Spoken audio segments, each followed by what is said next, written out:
Pakistan stock exchange में कारोबारी हफ्ते के दूसरे रोज मंगल को मार्केट में तेजी का रुझान देखा जा रहा है। PSX 100 इंडेक्स 116 पॉइंट्स के इजाफे के साथ 50,237 पॉइंट्स की सतह पर ट्रेड कर रहा है। आज सुबह से ही मार्केट में तेजी देखी जा रही है। सुबह से अब तक मजमूई तौर पर 268 कंपनियों के हिस्से के भाव का कारोबार हुआ, जिसमें से 132 कंपनियों के हिस्से के भाव में इजाफा, 130 कंपनियों के हिस्से के भाव में कमी, जबकि 6 कंपनियों के हिस्से के भाव में कोई रद्दोबदल वाक़ई नहीं हुआ। मार्केट माहिरीन का कहना है कि मार्केट में उतार चढ़ाव का सिलसिला आइंदा भी जारी रहेगा।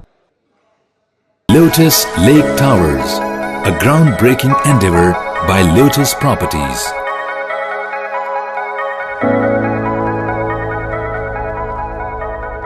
मुल्की, बैनुल-अक़वामी, समाजी, सियासी, तिजारती, सकाफती, तफरीही, मालूमाती और खेलों से जुड़ी हर छोटी बड़ी खबर का मरकज TNN TV।